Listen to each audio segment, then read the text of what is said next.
विष्णुं शशिवर्णं चतुर्भुजं प्रसन्नवदनं ध्यायेत् सर्वविघ्नोपशान्तये।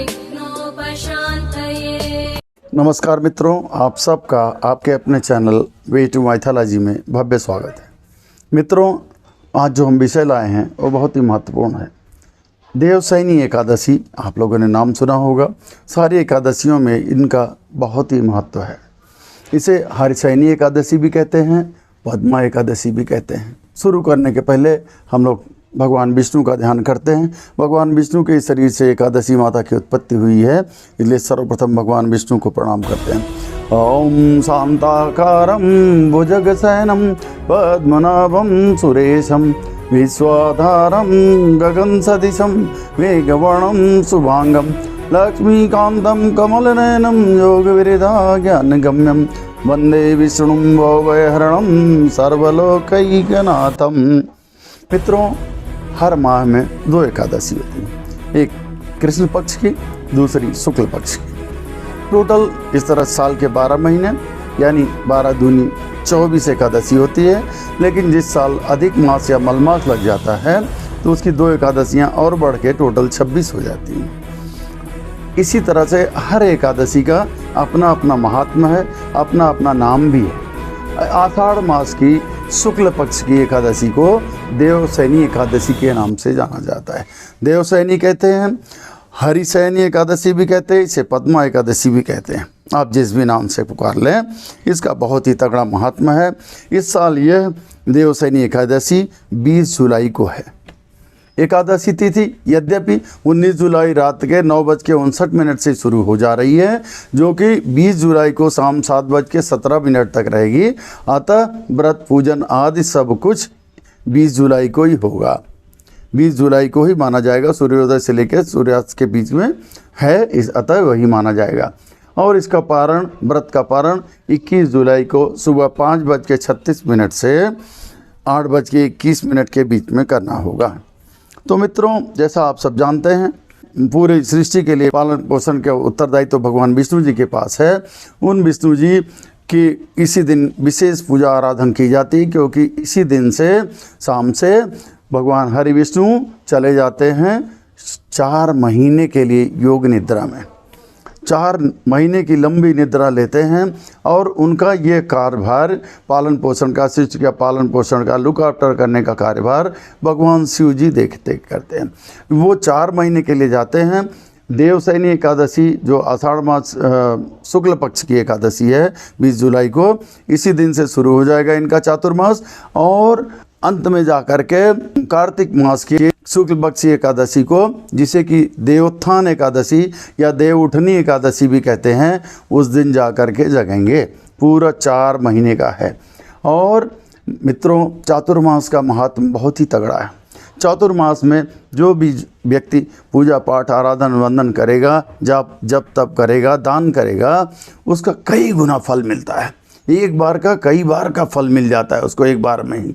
अतः इसका ज़रूर आप लोग इस मौके को ज़रूर इनकैश करें, इसका अवश्य लाभ उठाएं।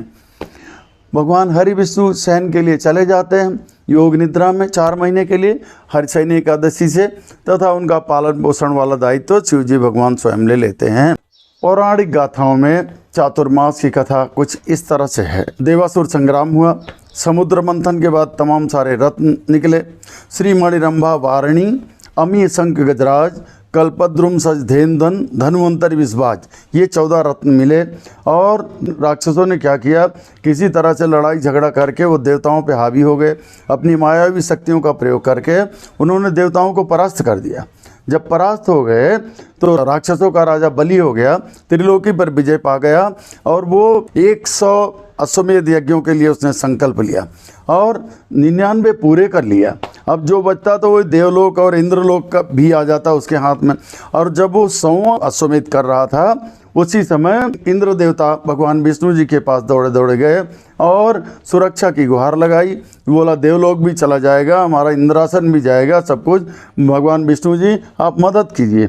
तो भगवान विष्णु ने कहा ठीक है, हम चलते हैं। फिर वो भगवान विष्णु वामन का रूप धारण करके ब्राह्मण वेश में राजा बलि के पास गए और उनसे कुछ दान की याचना की। दैत्य गुरु शुक्राचार्य ने हालांकि उन्हें भांप लिया और उन्होंने तुरंत बाली को बताया कि राजा बलि ध्यान रखो, ये छलिया है, कोई रूप देवता है, इनसे सावधान रहो जो दान देना। बोला नहीं गुरुवर, मेरी तो दान देने की शुरू से परंपरा है, मैं दान देता रहूँगा जब तक जिंदा रहूँगा। जब वो बोला बोलिए महाराज क्या चाहिए वामन देवता, आपको क्या चाहिए? तो उन्होंने बोला मुझे कुछ नहीं, बहुत छोटा सा मुझे चाहिए दान। बोला क्या? बोला सिर्फ 3 पग ज़मीन अपने राज्य में दे दो। उन्होंने बोला, हंसने लगे, बोला ये कोई बात होती, 3 पग तो चाहे जहाँ से आप नाप लो। भगवान विष्णु कहने लगे ठीक है, आप रेडी है तो मैं नाप लूँ? बोला हाँ नाप लो, कहीं भी नाप लो, ये कोई मांगने की चीज़ है। 3 पग क्या है मेरे लिए, मेरे जैसे बड़े राजा के लिए जो 3 लोकी का मालिक है। भगवान विष्णु ने एक पाँव में ही रख करके पूरे आकाश को नाप लिया, दूसरा पाँव रखा पूरी पृथ्वी नाप लिया, पूरे ब्रह्मांड और पृथ्वी सब कुछ नाप लेने के बाद अब तीसरे पग के लिए वामन देवता ने कहा कि राजा बलि अब बताओ, अभी तो 1 पग बचा हुआ है, अब कहाँ नापाओगे, कहाँ नापूँ मैं? उन्होंने बोला महाराज चिंता क्यों करते हैं, अब तो मेरा सिर बचा है, अभी सिर नाप लीजिए आप। भगवान एकदम प्रसन्न हो गए। उन्होंने बोला ठीक है, मैं तो रियली तुम दानवीर हो, मैं तुम्हारी दानवीरता से बहुत प्रसन्न हूँ, ऐसा दानी मैंने देखा नहीं। ठीक है राक्षस राज, तुम पाताल लोक में चले जाओ और वहाँ अपना राज्य करो, कोई बात नहीं, और मैं तुम्हारी दानवीरता से बहुत प्रसन्न हूँ, तुम मुझसे कोई वर मांग लो, अभी इस वर मैं पूरा करूँगा तुम्हारा जो भी होगा।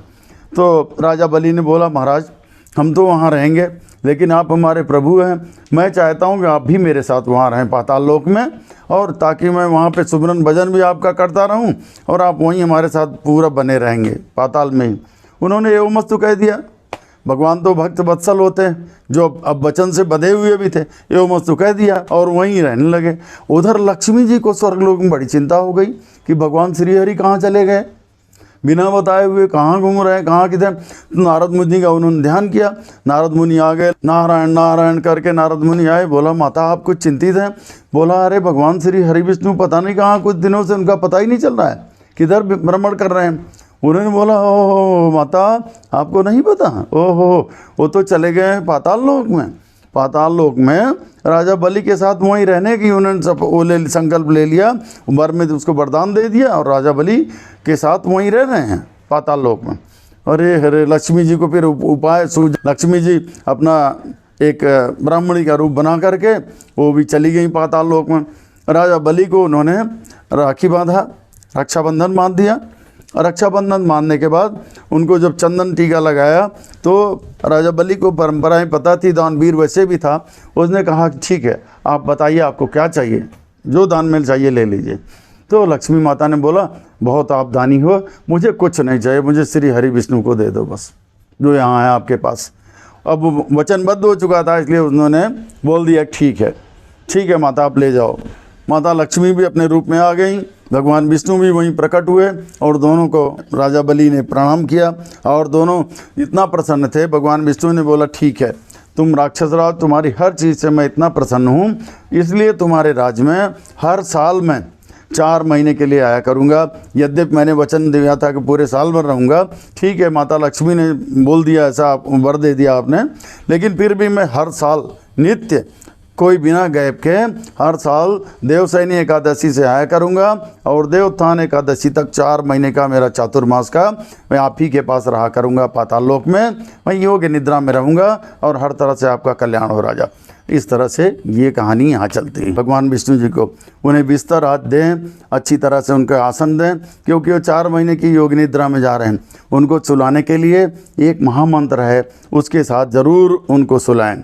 सुप्ते त्वयि जगन्नाथ जगत सुप्तम भवेदिदम, निबुद्धि त्वयि बुद्धेत जगत सर्व चराचरम।